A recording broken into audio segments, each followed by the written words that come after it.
My name is Jessica, and at 49 years old, I've spent 2 decades in marriage with my husband, Ethan. Last year, our son ventured off to a university in another state, leaving our home quieter and granting me more free time. However, to support our son financially, I took up a part-time job, a shift from my previous role as a stay-at-home mom. Initially, this transition posed its challenges, but lately I've found a sense of fulfillment as my contributions at work have been acknowledged and valued. Excitedly, I shared news of a modest raise with Ethan one evening, basking in the recognition of my efforts. But the mood shifted abruptly when Ethan, seemingly detached, dropped a bombshell. "So, you're saying you can live on your own now?" Confusion clouded my mind as I tried to comprehend his words. Then, with a smirk on his face, he disclosed that he had found a new girlfriend and saw no need for our marriage anymore. Stunned and shaken, I couldn't process the suddenness of his declaration. "What do you mean?" I stammered, the ground feeling unsteady beneath me. His callousness cut deep as he dismissed our marriage with ease, instructing me to procure divorce papers the next day. His words pierced through me, accusing me of having given up on being a woman, insinuating blame for our dwindling intimacy. Furious and hurt, I couldn't believe the audacity of his words. Yes, our relationship had faltered over time, but it wasn't because I had abandoned my womanhood. It was a culmination of various factors, none of which warranted such cruelty and disregard. I feel an unexpected attraction towards a middle-aged man in his 50s, despite his extra weight, and it unsettles me. Frustrated and bewildered by my own feelings, a mix of anger and amusement bubbles up, causing me to burst into laughter.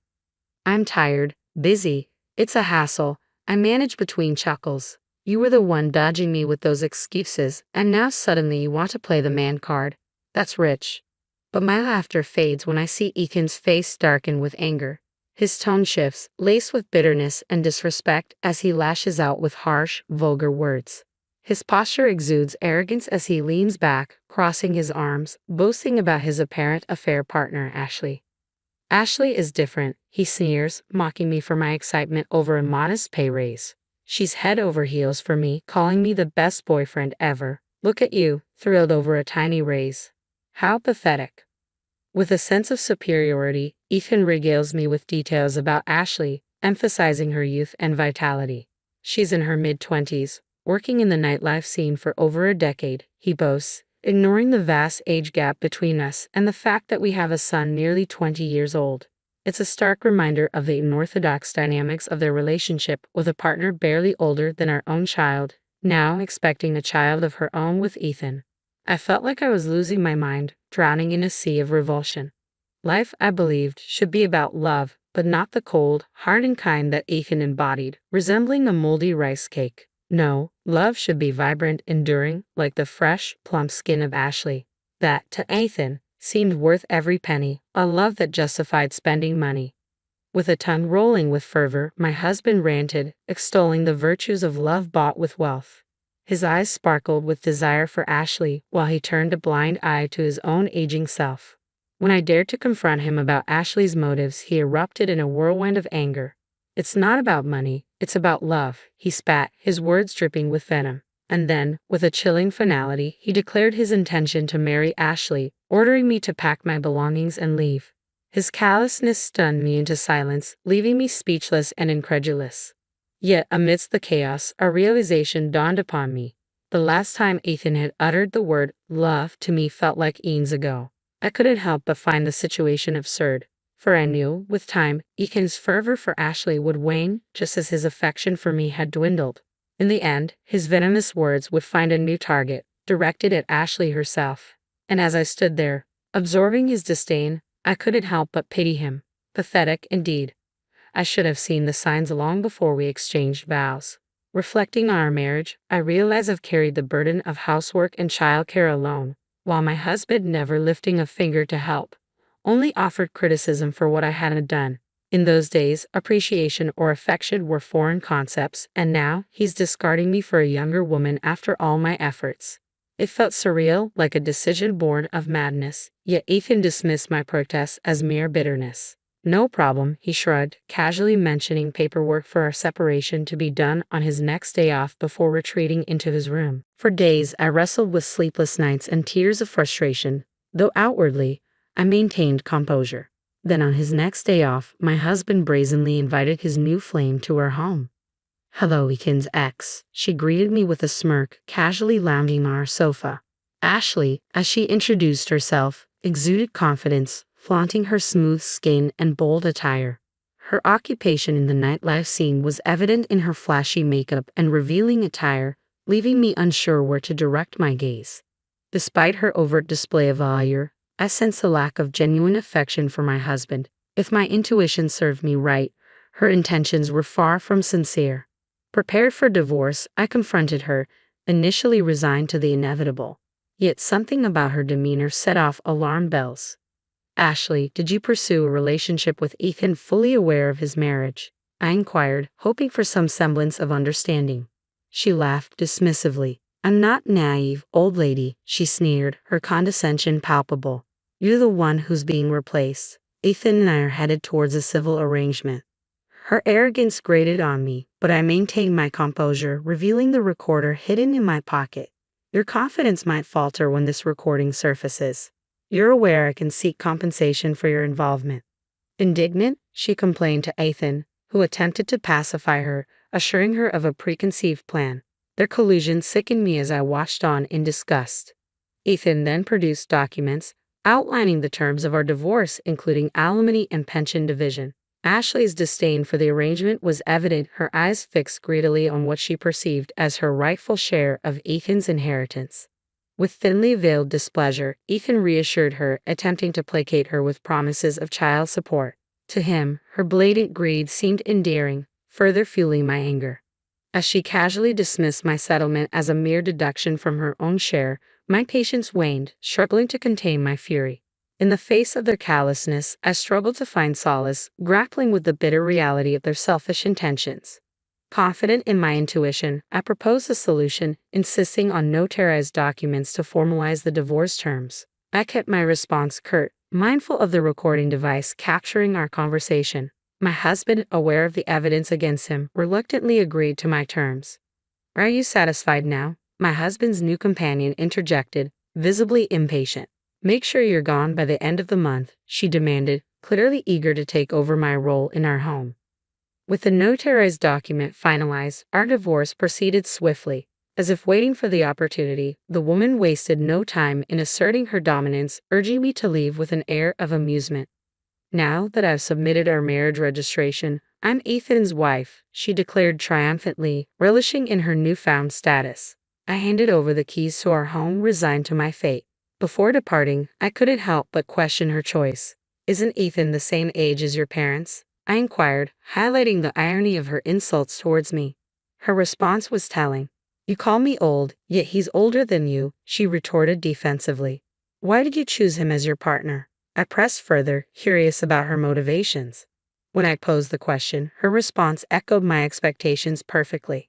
"Ethan is a division manager at a top-tier company," she began, her eyes glimmering with anticipation. "This house, recently renovated and conveniently located near the station, will be transformed to my liking." She drifted into a daydream, envisioning a life where Ethan would cater to her every whim. "He might not be the most attractive or youthful," she conceded, "but he's promised to fulfill all my desires. With him, my future feels secure." Her smirk, laden with satisfaction, seemed almost mocking. With a resigned sigh, I departed from the home where I'd spent countless years. Settling into a dormitory at a university, I embraced a new role as a live-in dormitory mother, a rare opportunity these days. Prior to this, I had juggled part-time work at a company cafeteria, but now, thanks to the support of my understanding boss, I found solace in this fresh start. Grateful for the chance to embark on a new chapter, I reveled in the comfort of my modest accommodation. Despite the limited free time, the fulfilling work and affordable living costs made it all worthwhile. And as I settled into this new life, I couldn't help but feel a sense of contentment wash over me.